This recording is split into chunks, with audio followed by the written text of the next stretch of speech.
Selamat datang di Ruang Sejarah bersama Prita Kazain dan jangan lupa subscribe. Kebun binatang menjadi tempat rekreasi yang menyenangkan bagi anak-anak. Apalagi kita bisa menyaksikan berbagai jenis hewan, mulai dari hewan buas hingga hewan langka yang dilindungi. Namun, siapa sangka pada zaman dahulu manusia pernah dijadikan objek layaknya binatang seperti di kebun binatang. Hal ini adalah bagian dari sejarah kelam umat manusia, khususnya dalam rasisme.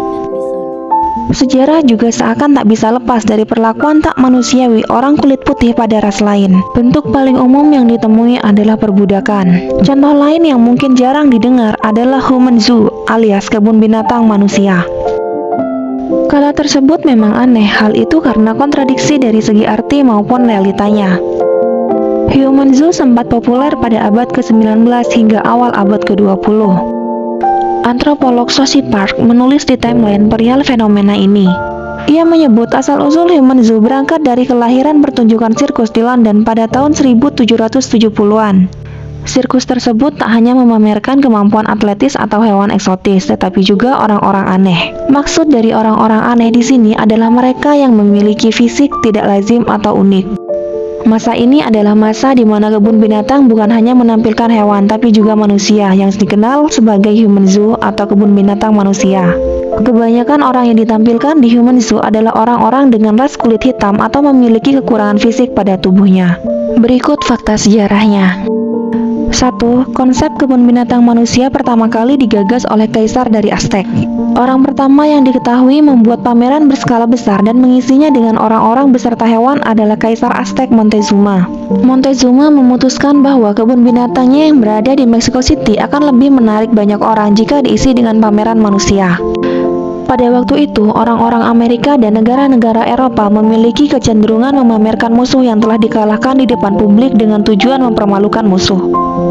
Namun, Montezuma lebih tertarik pada anomali genetik dan orang yang memiliki keunikan. Menurut penjelasan buku Sosial Psikologi dan Human Nature, biasanya Montezuma menampung albino, orang kifosus, hingga orang-orang kerdil di kebun binatangnya bersama dengan berbagai hewan. 2. Columbus menculik penduduk asli Amerika untuk diarak keliling Eropa. Sejak zaman dahulu, penduduk asli Amerika telah dianiaya selama bertahun-tahun oleh orang asing. Saat Columbus menjelajahi pulau-pulau kecil di Amerika, ia menemukan banyak emas dan banyak penduduk asli. Ia kemudian menjadi sangat rakus karenanya. Bukan hanya melakukan ekspedisi untuk mencuri emas, Columbus juga mencuri kepala penduduk asli dan membawanya keliling Eropa untuk diarak dan ditampilkan. Memang, Columbus tidak menampilkannya dalam sebuah kebun binatang manusia, namun konsep ini sama kejinya dengan kebun binatang manusia. Menurut laman The Telegraph, kelompok pertama dari budak-budak ini meninggal hanya dalam waktu 6 bulan. Tapi itu tidak menghentikan kekejaman Columbus. Ia tetap melakukan penyerangan dan menewaskan banyak penduduk asli Amerika. 3. Amerika membawa suku Igorot setelah menang perang melawan Filipina. Salah satu pameran paling populer adalah suku Igorot. Setelah menang perang antara Amerika Serikat dan Filipina, Amerika Serikat yang menang memutuskan bahwa mereka akan mempermalukan musuh dengan membawa dan menampilkan mereka di depan umum. Suku ini dikenal karena mereka kadang-kadang memakan anjing. Dikutip dari laman National Public Radio, suku Igorot yang ada di pameran dipaksa untuk membunuh dan menyembelih anjing secara konstan untuk hiburan para penonton. Sementara makan anjing adalah hal yang sensasional bagi penonton barat. Itu juga merupakan representasi yang keliru karena suku Igorot hanya memakan anjing untuk alasan seremonial. Pertunjukan ini akhirnya berhenti pada tahun 1914 akibat protes dari pemerintah Filipina. Ternyata, orang Indonesia pun tak luput dari praktek human zoo. Orang Indonesia juga ada yang dipertontonkan untuk masyarakat kulit putih. Sebuah file yang diunggah di Twitter menceritakan sejumlah orang Indonesia dari berbagai daerah dikirim ke Amerika Serikat untuk dipamerkan di sana, di mana wajah-wajah Nusantara dihadapkan di ribuan mata kaum kolonialis Barat. Ada 6 orang dari total 125 orang dari Jawa menuju Chicago untuk memeriahkan sebuah acara bertajuk World Columbian Exposition pada tahun 1893 silam.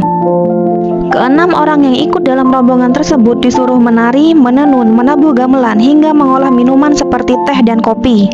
Mereka inilah yang dipertontonkan sebagai bagian dari human zoo. Mereka yang dibawa ke acara eksebisi tersebut kebanyakan merupakan pekerja perkebunan dari Parakan Salak dan Sinagar, Sukabumi, Jawa Barat. Orang-orang tersebut kemudian dikumpulkan dalam satu kelompok yang diberi nama Java Village atau Kampung Jawa. Di sanalah mereka beraktivitas sembari dilihat oleh pengunjung expo yang merupakan orang-orang kulit putih. Java Village sendiri berdiri di lahan seluas 1 hektar. Di atasnya dibangun sebanyak 36 rumah dari bambu dengan berbagai ukuran. Selain rumah tinggal, ada juga lumbung, masjid, gardu, hingga balai pertunjukan. Pameran berlangsung sejak 1 Mei 1893 hingga Oktober 1893. Seluruh isi dari Java Village kemudian dibeli oleh pebisnis Marshall Field sebagai koleksi dan kemudian dilego ke pihak lain. Sebuah catatan yang ditulis oleh Profesor Wilbur Olin Atwater dalam Preliminary Report of Investigation of Foods Exhibited at World's Fair menunjukkan dirinya melihat bahwa orang Jawa tersebut sebagai sosok yang sopan, cerdas, dan berbudi luhur namun tak dihargai. Terutama karena status sosialnya, mereka tak lebih dari sekedar tontonan dan dianggap sebagai objek aneh dari belahan dunia lain. 4. Perempuan Afrika dengan Steatopygia ditampilkan di kebun binatang manusia di Eropa. Pada abad ke-19, seorang dokter Inggris bernama William Dunlop mengunjungi Afrika. Di sana, ia meyakinkan seorang perempuan Afrika bernama Sarje untuk ikut dengannya ke Inggris dengan berbagai iming-iming. Dilansir dari laman List First, sesampainya di Eropa, nama Sarje diganti menjadi Sarah Bartman untuk menghapus identitas lamanya. Sarje memiliki kondisi yang dikenal sebagai Steatopygia, di mana terdapat penumpukan lemak yang besar di sekitar pantat dan alat kelamin. Sarje kemudian ditampilkan di seluruh Eropa, kadang-kadang sampai 11 jam sehari, dan kebanyakan dalam keadaan telanjang agar pengunjung bisa melihat fisiknya yang berbeda. Setelah meninggal akibat menderita cacar, tubuh perempuan malang itu dibedah. Kemudian, tengkorak dan beberapa bagian tubuh lainnya diambil dan dijadikan koleksi.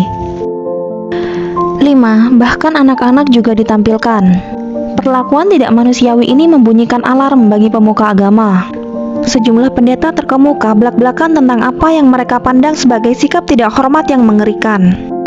Pendeta kulit hitam James H. Garden, pengawas dari Howard Colored Orphan Asylum di Brooklyn, New York, adalah salah satu penantang yang paling vokal dari pameran tersebut.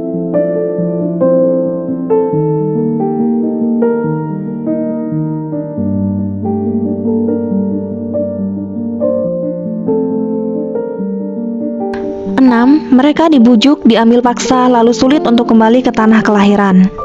Memang tidak ada jeruji besi untuk mencegah mereka meloloskan diri, tapi sebagian besar terutama yang dibawa dari benua asing tidak punya tempat lain untuk dituju. Mereka juga tidak tahu cara kembali ke tanah kelahirannya secara mandiri. Dibentuk di desa etnis tiruan, masyarakat adat diminta untuk melakukan tugas-tugas sehari-hari yang khas, memamerkan keterampilan primitif seperti membuat perkakas batu dan ritual pantomim. Dalam beberapa pertunjukan, pemain pribumi terlibat dalam pertempuran palsu atau uji kekuatan. 7. Brussels World Fair dan berakhirnya era Human Zoo. Hingga pertengahan abad ke-20, praktek kebun binatang manusia masih terus ada. Pada tahun 1958, Brussels World Fair di Belgia menampilkan suatu pertunjukan tentang sebuah desa di Kongo. Tapi pada tahun tersebut, minat pada kebun binatang manusia telah memudar dengan munculnya film. Karena orang-orang dapat memuaskan rasa penasaran mereka akan negeri asing melalui televisi.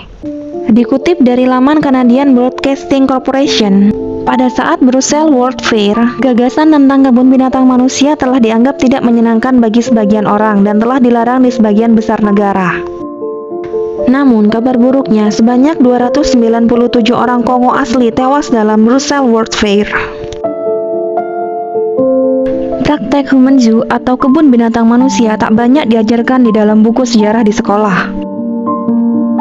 Tak ada yang menyangka jika orang Indonesia yang kaya akan budaya dulu pernah dilecehkan sebagai bahan tontonan orang-orang kulit putih.